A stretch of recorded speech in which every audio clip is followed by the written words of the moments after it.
না না না না আমার আমার নানুর বাড়ির বেশিরভাগ হচ্ছে পুরান ঢাকায় এবং আমার মানে চিটাগাংয়ের মানুষ খুব পছন্দ।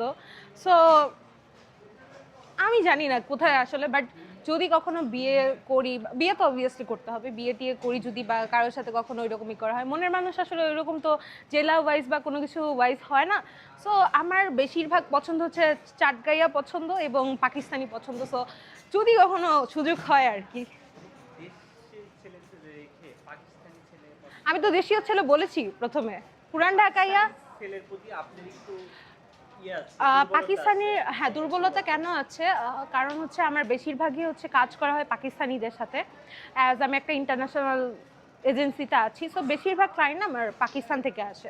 সো আমাদের দেশের সাথে যেহেতু পাকিস্তানের একটা বন্ডিং আছে, তো ওই ক্ষেত্রে ভাবি যে সবসময় ওদের সাথেই থাকা হয়, ওদের ভাষাটা বোঝা হয় বেশি করে। সো একটা পার্টনার হলেও মন্দ হয় না যদি ওখান থেকে পার্টনার আসে। কাজ করা হয়, অনেক ঘনিষ্ঠভাবে মিশা হয়। না, ঘনিষ্ঠভাবে ওইভাবে কারোর সাথে মিশা হয়, মানে তাদের সাথে মিশা হয়, কথা হয়। হ্যাঁ হ্যাঁ, কথা, ওদের ব্যবহারগুলো ভালো, ওরা অনেক ব্যবহারে অনেক ভালো, ওরা অনেক, আই ফিল লাইক যে প্রোটেক্টিভ হয়, আই গেস একটু ডিফারেন্ট আর কি।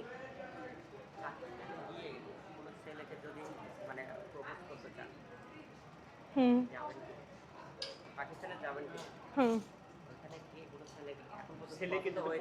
না আমি না আমি এটা প্রপোজ করবো না। কারো যদি পছন্দ, হ্যাঁ আমি আমার ইচ্ছা জানিয়েছি, কারো যদি পছন্দ হয় সে এসে আমাকে অ্যাপ্রোচ করবে, তাছাড়া আমি কাউকে অ্যাপ্রোচ করতে যাবো না ফার্স্টে। সো অবভিয়াসলি আমি, আমার ক্ষেত্রে একটা রুলস কি, আমাকে যে পছন্দ করবে আমি তার কাছেই যাব, আমি যাকে পছন্দ করবো আমি তার কাছে যাব না। কারণ মানুষ আমরা এমন হয়ে গিয়েছি যে আমরা যে জিনিসটা মানে খুব বেশি ফোর্স দিচ্ছি ওই জিনিসটা আমাদের ভ্যালু থাকে না। সো আমাকে যে ভ্যালু দিচ্ছে আমি তার কাছেই যাব।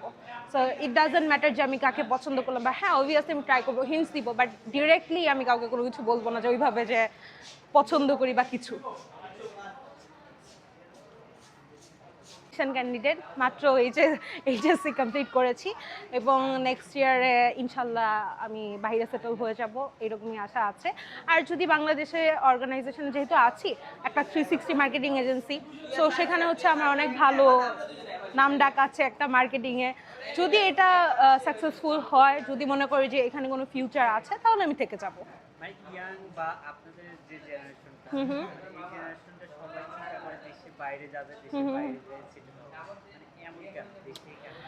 আসলে কেউ কখনো দেশ কিন্তু ছাড়তে চায় না নিজের ইচ্ছা, রাইট? সো আমাদের দেশে যতটুকু ফ্যাসিলিটি আছে আমরা মনে করি বাহিরের দেশে আরও বেশি ফ্যাসিলিটি আছে, এবং ওই ফ্যাসিলিটিগুলো আমাদের জন্য অনেক ইজি হয়ে যায়।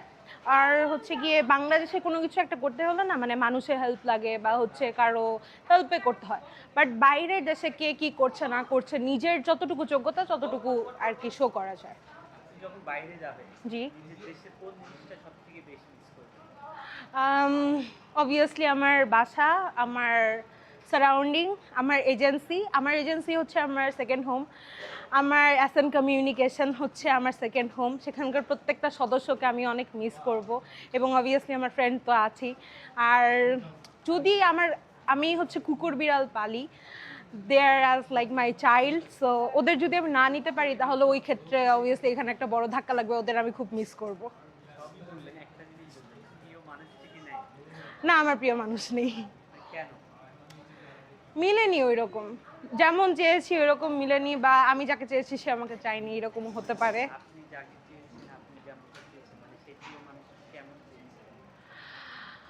অবভিয়াসলি আন্ডারস্ট্যান্ডিং হতে হবে, সাপোর্টিভ হতে হবে, এবং এই তো মানুষ তো এইরকম যে লয়াল অবভিয়াসলি হতে হবে। এখনকার দিনে চিট অনেক বেড়ে গিয়েছে, সো আমি অবভিয়াসলি চাবো না যে এগুলো অনেক বেয়ার মিনিমাম, রাইট? সো আমি একটা মানুষ যদি আমার প্রতি লয়ালই না থাকে বা হচ্ছে আমাকে লাভই না করে, আমি ওই মানুষটাকে কেন চাবো?